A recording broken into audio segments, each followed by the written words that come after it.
Hi, thank you so much for watching your Multicultural channel. My name is Fernanda Vallejo. In this episode, we're going to talk about the great organization, Immigrant Centre. This is the second episode about the Immigrant Centre, and today we have our special guest, Amie Membreño. Welcome, Amie. Well, thank you very much for having me. You're more than welcome. So Amie is the manager from Employment Services at the Immigrant Centre. Amie, how are you doing today? I'm good, and I'm really happy to be here. Thanks. Perfect. So there are a lot of newcomers here in the city now, and most of them are looking for a job. Yes. And you're the specialist here. Yes. So what are your first suggestion for the newcomers to do, how to apply for a job? Yeah. So at Immigrant Centre, just to describe a little bit about what we do is we focus on helping people with intermediate English or beginner English. Okay. There's other organizations that are more geared towards professionals that are fluent in English, but we're really trying to help people find their first job, their entry-level job, and direct them in a way that they can meet their long-term goals over the future. So one of the first things that they need to do is to figure out what they want to do in Canada. Sure. Sometimes people can work in the same field or the same job they had before, and sometimes they have to think about doing a different job because maybe their credentials aren't recognized right away, or maybe their English skills don't allow them to work in their profession when they first arrive. Right. So what is your first suggestion for those people that are looking for a job? The first thing I would say is make a goal of finding an entry-level position in your field. Okay. And once that's done, we work with our clients to create a resume. So usually when we're writing a resume, we'll make a general resume with all of their experience on it, but that's not what we're sending out to employers. We take that general resume and then we make it more job-specific. So we'll only include and focus on the information that pertains to the job that they're applying for, so that the employer can see that that's what their focus is. And so that's one of the first steps. Is there any eligible criteria that they need in order to go to the Immigrant Centre and say, hey, I need some help? Yeah. Pretty much you have to be not born in Canada and legally allowed to work in Canada. So not born in Canada and legally allowed to work here. Yeah. Okay. If a person doesn't yet have their permanent residency or their work permit, or there's some issues with that, we also have a different department called Settlement Services, and they can help them to get their work permit or renew their work permit or make sure that they get their permanent residency. And then once they're legally allowed, then they come on over to the employment department and we help them find a job. Sure. Now, what are the differences that you see with the people that are coming from other countries and they bring you their resume versus the Canadian resume?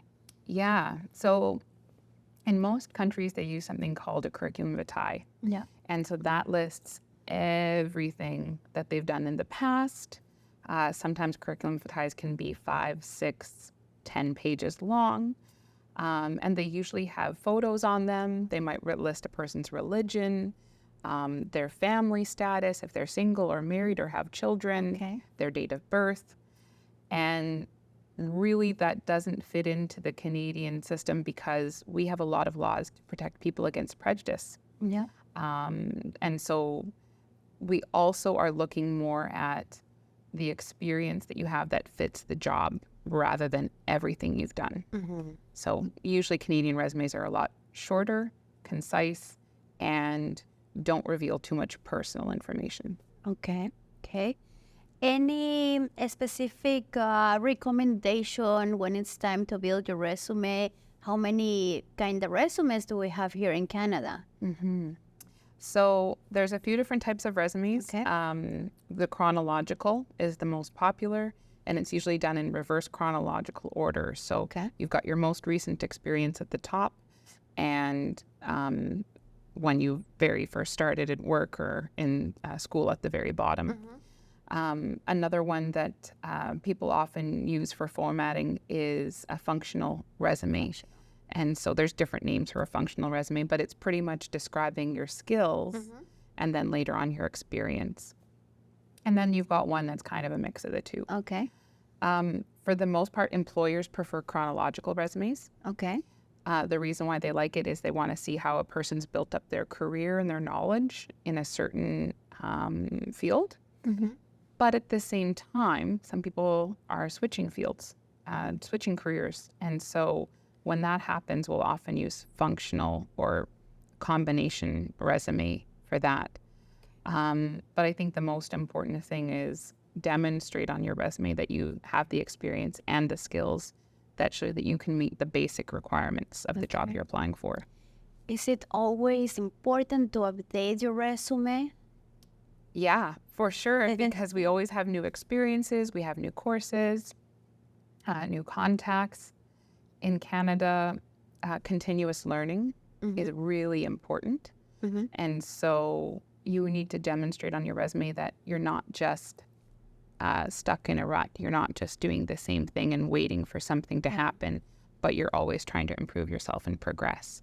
So another thing I would say is when you're writing your resume that's more job specific, think about, you can read job postings or you can just think about what might the employer want for a person in this position.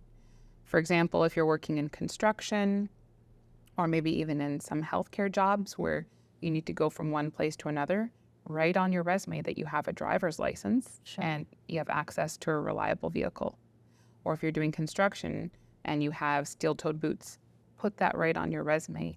Make sure all of the questions that an employer might want to ask are already answered right at the top in the qualification section. That's great. It's like a brief summary, no? Exactly. Now, every time that we want to apply for a different job, I think that we must check what they are requesting or the eligible criteria, etc., and match it with the resume. Is that correct? Yes, exactly. So always trying to make sure even the wording might be different from one job posting to another. And depending on the job you're applying for, especially if it's for a large company, once you submit your job, it might not even be a human reading your resume at first. It might be a computer. And so the computer is looking at what's on the job posting, and then it's searching your resume for those words. And if they're not on there, the computer itself might put it in a no pile. And so the human maybe gets 10 resumes that meet the criteria, and maybe there's 100 resumes that are never read by a human because they don't meet the qualifications. So making sure you're changing the wording on your resume to meet the actual posting can be very helpful. Also, it's important to don't leave any gaps, right? Gaps of time. Exactly. Between jobs and just jobs? Yeah. Well, sometimes people aren't employed for a certain period of time. And it could be different factors. It could be you're at home caring for a sick family member. It could be you're having children and taking care of them. It could be you've been displaced by war and you don't have any documentation to be able to work. So there's a lot of different reasons. Or you've been a full-time mom maybe for 5 years. If that's the case, what's the solution?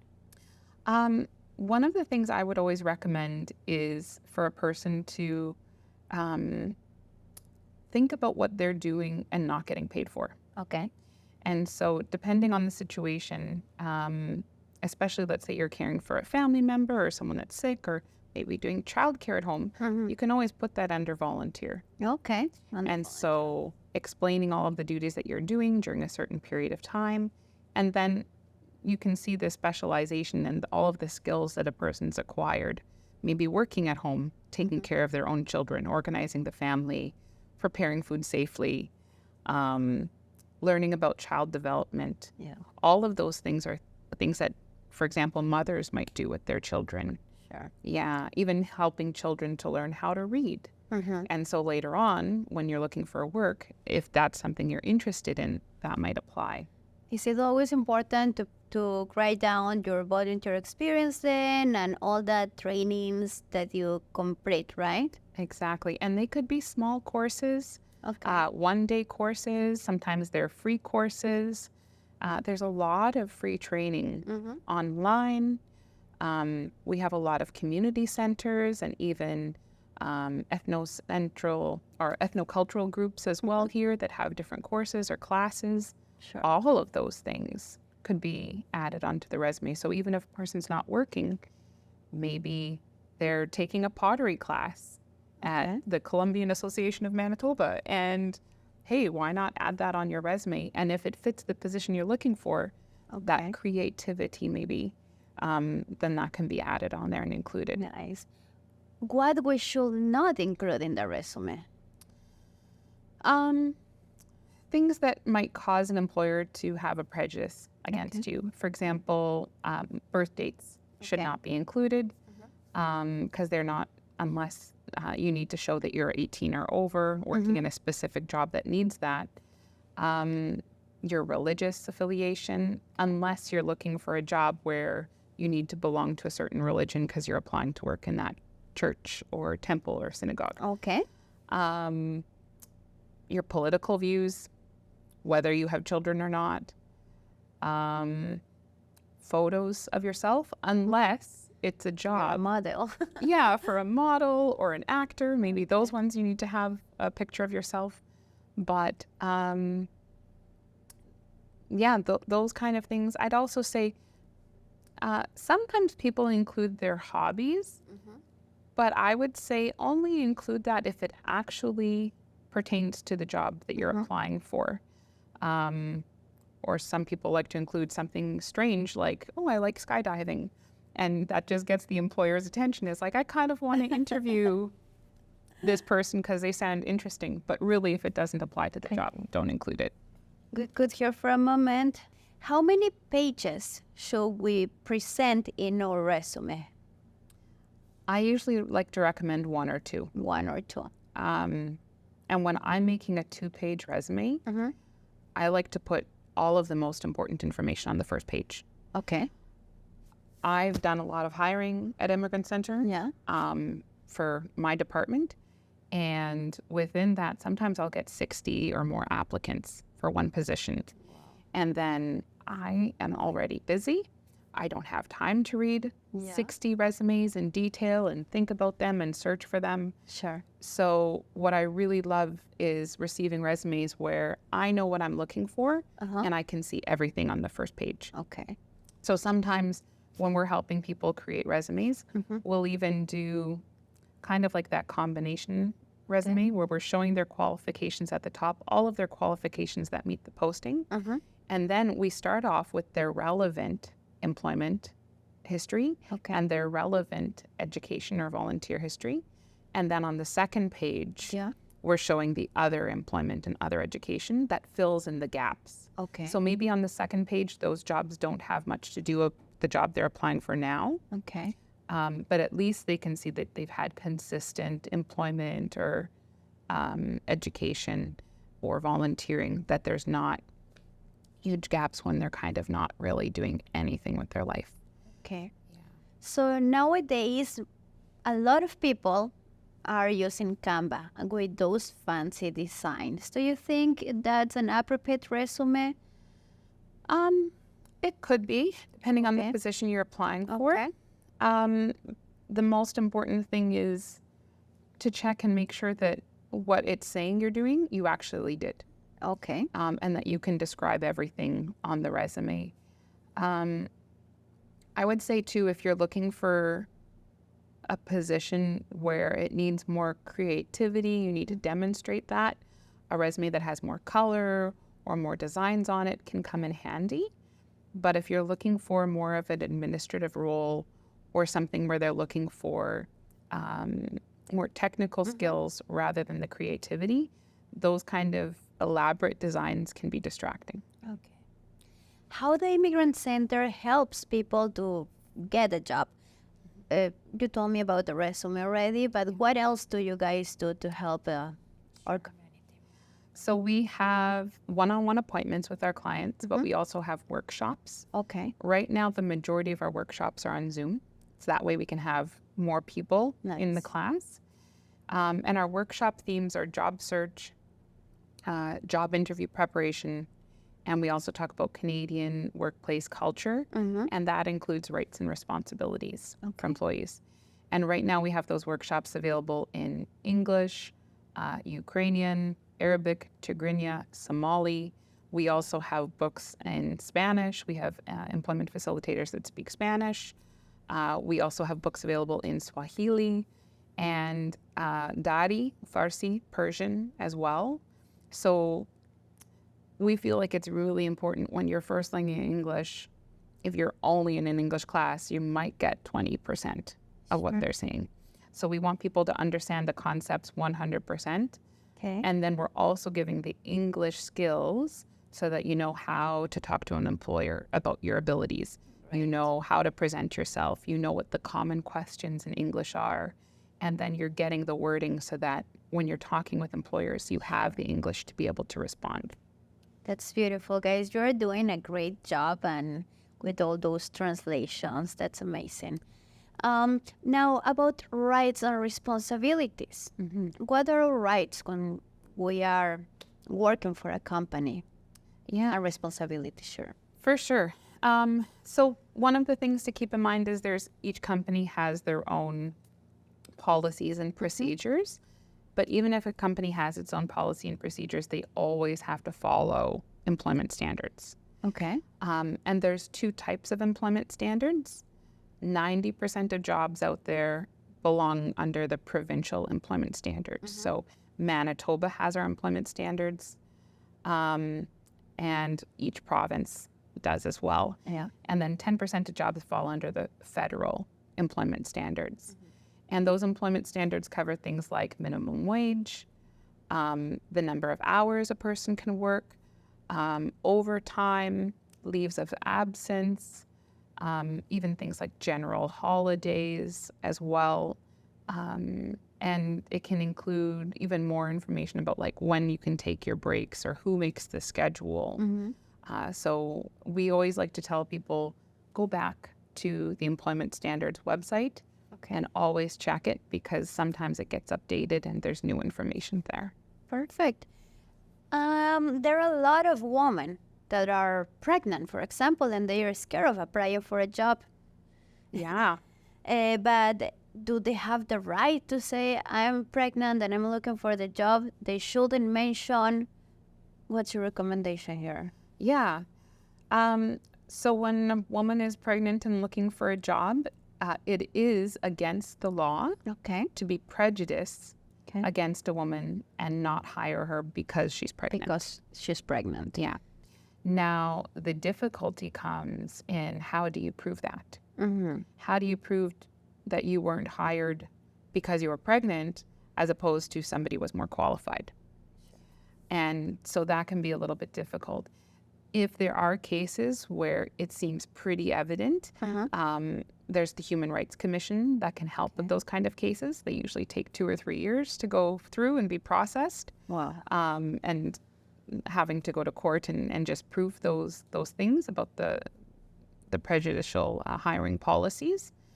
But what I usually recommend to my clients that are expecting and they are looking for work is in the interview process and the application process, that's not the time to talk to your employer about it. The time to talk about that is after you've passed through that and you've been hired. After you sign. Exactly. And then you can mention the fact that you're expecting and, based on however many months you have, if you've been working for the company for a minimum of 7 months before you take your maternity leave, then your job is secure. You can return to that position. Unfortunately, if you've been starting with that company, you've only been working there for 2 months, and then you take your maternity leave, your job isn't guaranteed. Sure. How many hours do you need to go on EI? So the hours for EI are dependent upon the employment rate. Okay. Manitoba has one of, if not the lowest, employment rates in all of Canada. And so usually they require 710 hours of work. 710. Yeah. So normally that would equate to about 4 months of working full time. Okay. In other provinces, for example, Newfoundland, Newfoundland, it usually has a much higher unemployment rate. They're usually around 10 or 11%. So in those cases, because it's not as easy to find work, they'll often say, okay, you only need to have 600 hours or 550 hours, depending on the unemployment rate at that time. Good. And now, what's against the law for an employer to do with an employee, or while they are hiring or during the interview? Yeah, an employer is not allowed to ask, do you have children? Are you married? What's your religion? Unless, of course, the religion. Okay. Even in those cases, they might ask you more about, like, do your religious beliefs agree with our organization's religious beliefs, if it's a religious organization. But, for example, they can't ask any of those questions. Sometimes employers forget. Okay. There can be smaller companies where the employer is the owner, operator, HR, accountant, and they just forget about the rules, or they might not know the rules very well. Okay. But for the most part, if an employer is asking a question about a very personal question, like, are you heterosexual? Okay. Do you have children? We usually recommend the best response is, why is that important for the job? And then usually they'll kind of realize, I'm not supposed to ask that question. I would say most of the time, if they ask those kind of questions, it's very innocent, and they're just trying to make small talk or get to know you. Okay. But in the cases where an employer might be a little bit more prejudiced, it's good to protect yourself. For example, if you ask that question, like, why is that important for the job? They might say, well, we need someone that can work evenings and weekends. And you can simply answer, I'm able to work evenings and weekends. Doesn't matter if you have children or not. Yeah. Right? Okay. Yeah. Sure. What are the most common questions during a job interview? Usually job interviews start off with, tell me about yourself. So in those ones, they're looking for like a 2 to 3 minute brief introduction about you and the things in your life that pertain to the job you're applying for. Okay. I've been in interviews where people speak for 15 minutes on the first question. And I'm thinking, I have 20 other questions to ask. And so it's good to make sure to keep those ones brief. Right. And if they have follow-up questions, you can elaborate. Another common one is just strengths or weaknesses, although those aren't used as much. But more than anything, a category of questions is the most common, like behavioral questions and situational questions. So behavioral questions are, they want you to describe how you've acted in the past. Like, tell me about a time when you had a coworker that was angry at you. Yeah. And how did you resolve that situation? Sure. So those ones can be a little bit more hard to prepare for. But you really got to think about all of your experience in the past when you were really proud of how you handled situations. Yes.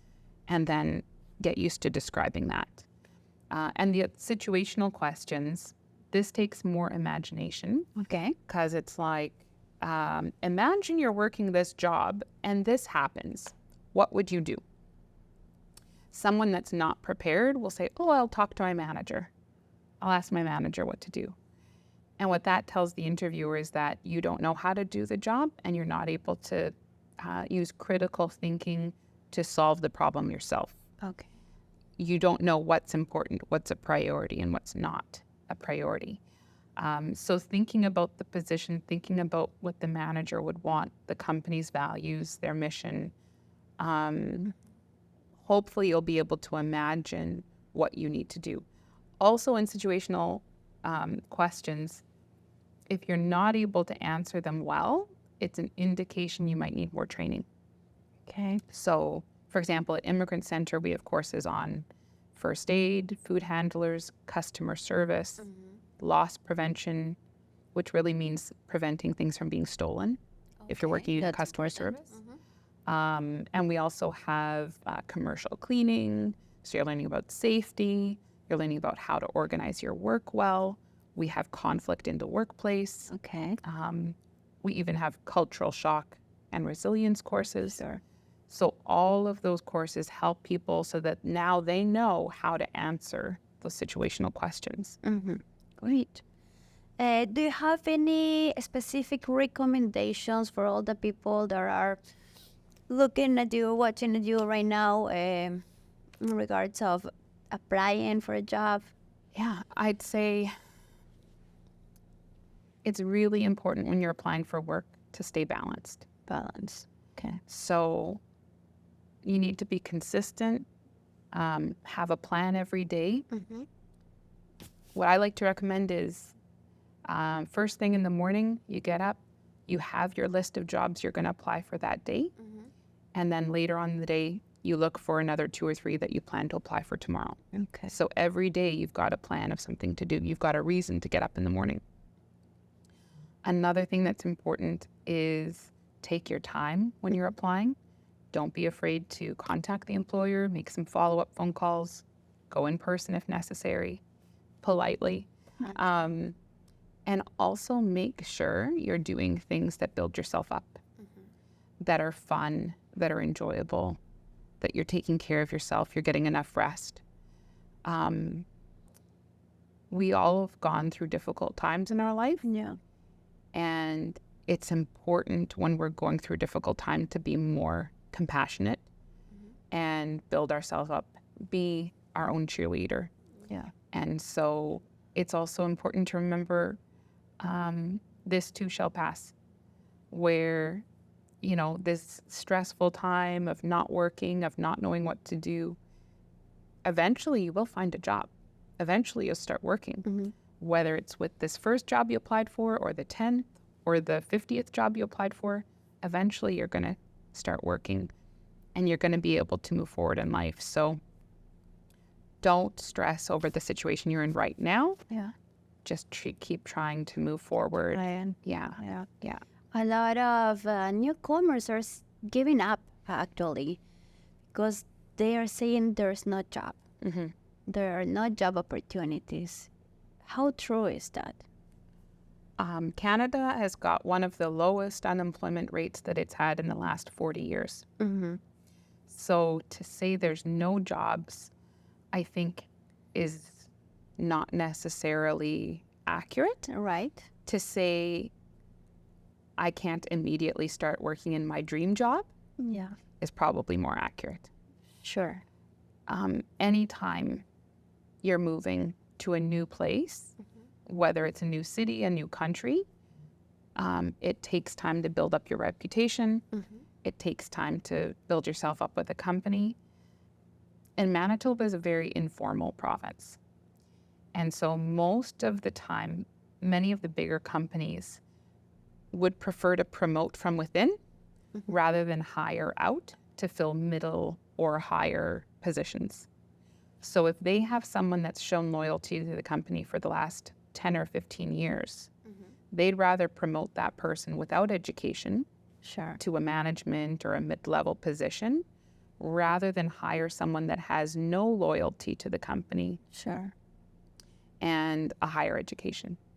Now, if that person with the higher education and no experience at the company starts in the entry-level position, it's more likely that they're going to get promoted quicker than someone that doesn't have the education. But that idea of I'm going to start where I left and I'm not going to accept anything less, that can really delay a person's momentum forward and can put you back like years, I bet, sometimes. Wow.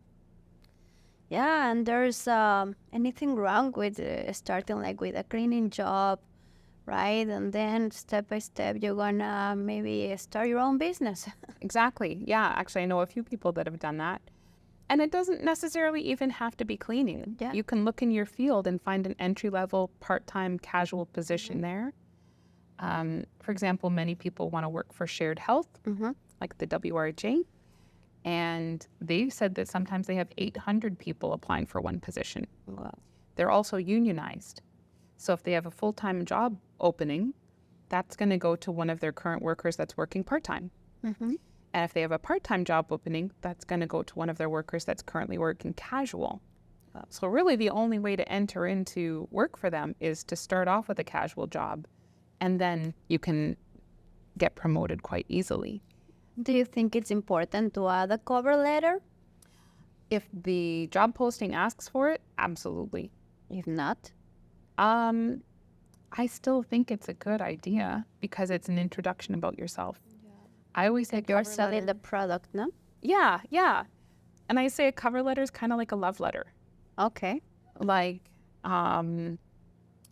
it's a way of showing this is why I think we're good together. Mm-hmm. This is why I think, like, you should accept me. This is what I like about you. This is what I have to offer. Okay. Are you interested in me? And so the same thing with the company. When you're applying and writing a cover letter for the company, this is what I like about your company. This is why I want to work for you. These are my qualities, and this is what I can bring to the company to make it better. So that's why it's important to do the research of the company first. Yes. Yeah. If you don't do the research, it's kind of like a man sending the same love letter to 50 women. They're going to be able to tell it's not for her, right? And the employer, too, is going to be able to tell if a cover letter is written generically. It's not going to make them feel special. But if you put something about their company and I know you won this award, or I know this is your values or your mission, and I feel the same way, all of a sudden your cover letter, your application stands out from everybody else. Are there any obligations for the employers with their new employees? For example, provide appropriate training, etc. Yeah. What are the obligations? So it's important for the employer to provide enough training to do the job, teach them about safety, teach them about the hazards, clearly lay out what the policies are and the procedures are. But it's also up to the employee to learn it. Okay. So if the employee says, oh, like, I didn't read the manual and I didn't know how to do the job, but it's your fault because I don't, like, enjoy learning by reading, like, you should create videos. Really, it's both. Like, the employer should teach you, but you also need to be willing to put in the effort to learn. Sure. Yeah. So we always say when you're training, take notes, write down, ask questions, maybe do the activity for the first time and then show somebody else, is this correct? Did I do it correctly? Okay. Good thing to remember too, in the first 30 days of working for any company, you can quit, okay, or the employer can terminate you without notice. Wow. And they don't have to give you a reason. Okay. And so really important that you're showing that the job means something to you, that you want to be a good employee in those first few weeks especially. Yeah, and I think that appropriate training is really important because there's some people, for example, applying for an admin assistant. And some employers are just giving them just a computer. There's the job. Yeah. But this also comes to seeing things from the employer side, where if they have someone with a lot of training that's capable, that's got a typing speed of 60 words a minute, that has all of their certification in Microsoft Office, okay, compared to someone that says, just give me a chance and I can learn it. Sure. If the employer has to spend a lot of time training the basics and they have another candidate that doesn't need any training and is ready to go, they're going to go with that other candidate. Right. And I'm sure they don't want to like waste time training a lot of people that are going to quit. Yes. I don't even know what the average is right now, but a few years ago, just to hire one new worker and get them trained, on average, cost the company about $6,000 to $7,000. Because not only are you training someone and they're not productive, but you're taking someone off their regular duties and you're having them train them. So even that other worker is not able to produce or accomplish what they would normally produce in a day because they're having to show and explain everything. So that's one of the things that employers look for too, is loyalty. If we're going to invest the time training and helping you learn about this job and giving you the experience, and then you're going to leave after 3 months or 6 months, they would much prefer to hire someone that's going to stay around for, 2 or 3 years and not have to come up with that $6,000 or $7,000 extra to train another person in the job later on. Good.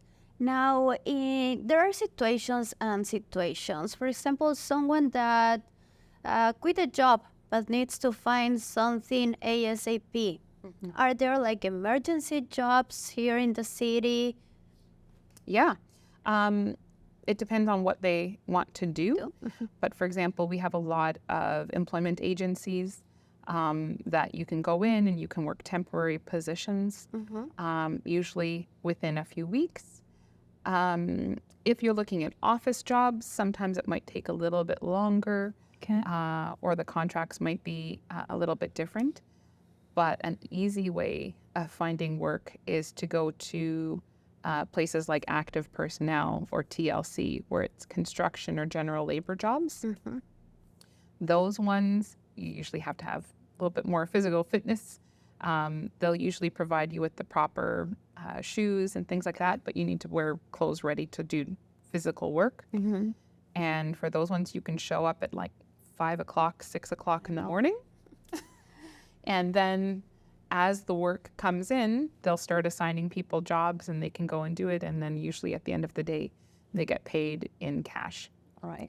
But of course, that needs to be going through, you have to be claiming that as well. Or sometimes they'll get a check at the end of the day. Okay. Yeah. Sure. Yeah. Now, is it against the law for an employer, I don't know, to contract someone and just paying cash but not paying taxes, for example? There are a lot of cases with the construction sector. Yeah. So in that case, it's not illegal if they don't call themselves an employer. Okay. If it's called a private contractor. Okay. So let's say I say, okay, I'm going to hire you and you're going to do the drywall for this one, but you are your own business. Okay. And in Manitoba, your own business can be Your name. your name. And so, but that way you're in charge of, if you damage anything, Okay. you are the one that has to replace it. Or you're the one that has And to you're not fix like it. cover. Yeah. If you get injured, you're the one that's liable for your injury. So if I'm the employer and I'm paying you with a paycheck and we're taking off employment insurance and taxes and all that stuff, me as an employer, I have to pay Workers' Compensation Board as well. And so you get a whole bunch of coverage. Yeah. I'm also buying my own insurance. So if something gets damaged, I'm the one that's liable. Responsible. Whereas if I'm just paying you cash as a contractor and you're in charge of filing your own taxes and claiming that money, and you're in charge of, if there's any damage, you have to fix it. And if you get injured, you're no longer covered by WCB. You might get more money in the moment, but you'll also have to pay your own pension, whereas the employer would pay part of your pension and you pay part of your pension. Sure. Whereas as a private contractor earning cash, you would have to pay all of the pension. Yeah. And that usually happens in the springtime when we're doing our taxes. And then you say, why didn't I get any money back? Or why do I owe the government money? And it's also not a good idea to not claim that money, because the penalties if you don't claim your money and they find out that you've been earning it can be pretty uncomfortable. Sure. Okay, Amie. And now there are a lot of people also that are trying to get a job, but they don't have a work permit. For example, they have there was the American dream, now there's the Canadian dream, right?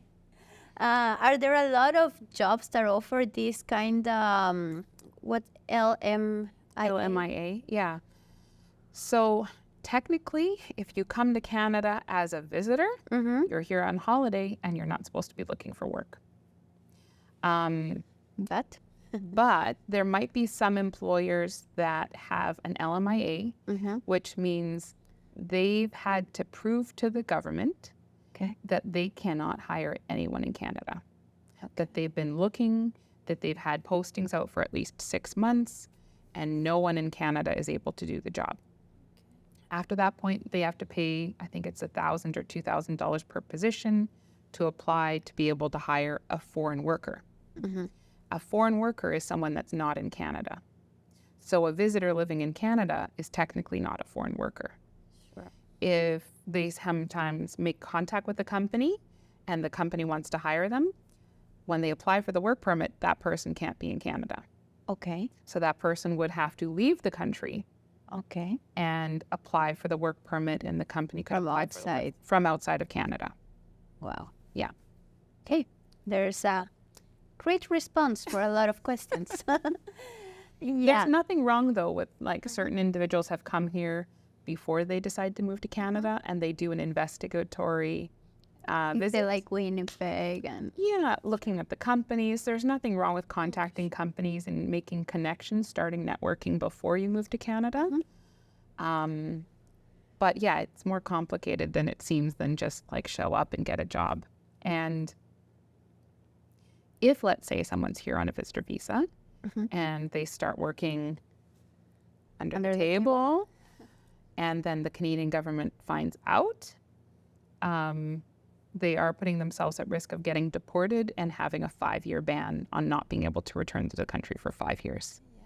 So it sounds horrible, like the stages of like, oh, it takes 2 or 3 years, or it's going to take a long time to apply for this. But the consequences of not can sometimes be more frustrating than actually just doing it right the first time. Yeah. Yeah. Good. And Amie, would you like to share a successful story? Only one. Okay, that's kind of hard. I guess this year already we're in February. And so since April of 2023, now it's February of 2024, we've already helped over 1,000 individuals to find employment. We're in February. Yeah. And so to find one or two would be somewhat difficult. But I would say one of them I remember was my client from years ago. And she came from a Latin American country. She was a banking executive. And when she came to Canada, she was like, I don't want to live that life anymore.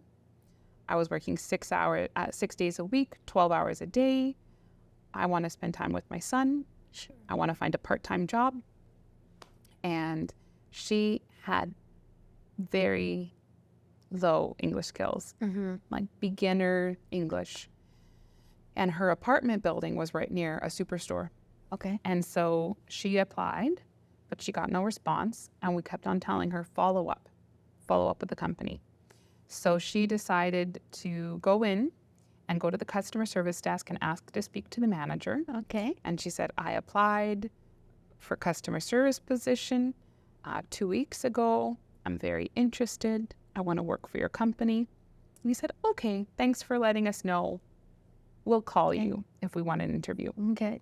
And she waited another week, and she decided to go in again to the customer service. And she asked for the manager. The same one came.